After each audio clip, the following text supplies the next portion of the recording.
welcome to Health Q&A Monday. My name is Gill Stannard. I'm a health and happiness coach and a naturopath with almost 25 years experience.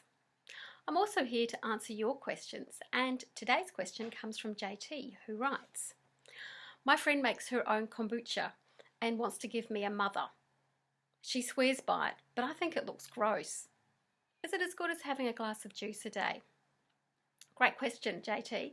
And I'll say right from the outside, I haven't tried kombucha. I haven't tried kombucha because I have a slight allergy to tea and I can't stand the smell of it. So I kind of had to dig deep and try to look for evidence beyond these claims that are out there. There's a lot of unsubstantiated claims. So a couple of things that are often debated in the kombucha community. Okay, the Scooby, the symbiotic culture of bacteria and yeast, which is the mother, the Scooby, is grown with tea, so litres of tea and quite a bit of sugar. They then ferment, and the claims are that the ferment is good for you because anything fermented is good for our gut. And that the caffeine and the alcohol are all fermented away because it feeds the Scooby to do the fermentation process and it's used up. Now, some is used up. So what I've been able to find, some of the sugar is used up, but depending on the length of the ferment, the average ferment, you may have about 4 teaspoons per cup left in, which is quite high. It's kind of like about 2/3 the amount of sugar that would be the equivalent amount of Coca-Cola. If all the sugar is used up, it will taste very acetic. It will taste vinegary, and most people taste a little bit acetic, but not hugely. That there will be some sweetness. So there is some sugar there. The caffeine, I've read other claims that the caffeine's also all used up. The best that I've come across, the most credible results I've found, is that it's equal to 1 cup of kombucha is equal to about half of 1 average cup of tea. So it's about half strength. So about half the caffeine's used up. And what about alcohol? This fermentation process can also produce alcohol. And when you are doing it at home, it's harder to control. And the reviews I've read say it can vary between about 0.5%, so 0.5, and about 3% alcohol, which could be a problem for some people, particularly those who, for health reasons, addiction reasons, or spiritual reasons, wish to avoid alcohol. Your homemade ginger beer will also have a similar amount. Most homemade ginger beer is about 0.5% of alcohol. So the other health claims that tend to come with it, one is that it's a great source of B vitamins, and I have to disagree. The analysis that I've read said it has immeasurable amounts, so really nothing significant, and certainly not a medicinal dose. There are claims because it's made from tea, then it must be full of antioxidants. Now, once again, the claims of tea and antioxidants are very much dosage related, and you might have to have 10 cups of tea to get a decent medicinal hit of antioxidants, so I really wouldn't say it's a great source.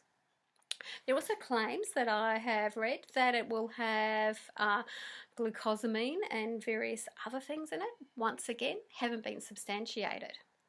So my takeaway would be having a glass of kombucha, you're going to get a little bit of ferment that may be good for your gut. But you're probably going to be having a mildly caffeinated, mildly sweetened soft drink. Or if you're in America, a soda, which I don't think is a health alternative. There are a few caveats of things that when kombucha has been claimed to be dangerous, it has been claimed to kill one person and damage another. This is quite some time ago, so it's a bit hard to substantiate. I'm not going to necessarily jump on that bandwagon. What has been substantiated is a couple who got lead poisoning from fermenting the kombucha in a glazed ceramic pot, an Asian pot.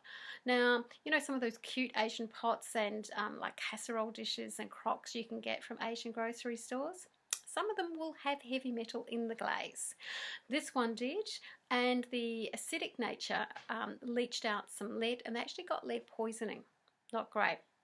But I'll say one of the things that really worries me about the home fermenting is, apart from being able to control, you know, the alcohol content, is that it will collect wild yeast and mold spores from the atmosphere. Some houses actually have some really nasty mold, and one thing that I can't find out is what the impact will be if you were drinking that fermented mold. So I'm a bit with you with the mother or the Scooby being a bit gross. My preferences would be to have cultured food such as coconut yogurt, the plain, no added sugar, or kimchi or sauerkraut as better ferments for our body, and to drink just some plain filtered water. That's my take. Don't know how that's going to go down with your friend, but you know, one thing I'd also add with other wonder products that have gone around over the decades, the ones that people take and say that they feel really good, you know, they wake up, they feel great, they usually have caffeine and they sometimes have sugar. If you don't feel great an hour and a half later, or you find you're going for the sugar and or the caffeine, then you're on that caffeine sugar cycle for the rest of the day. Not a great healthy thing.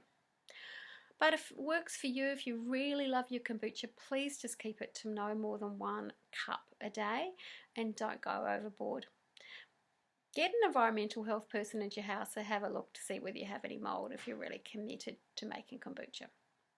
That's my thoughts. And if you have a question, you can email me. My address is coaching@gillstannard.com. You can tweet me @herbalgill, or you can check out the website gillstannard.com.au. There's a contact form on the site. There's great resources, thousands of articles over the years, podcasts and book reviews. See you soon.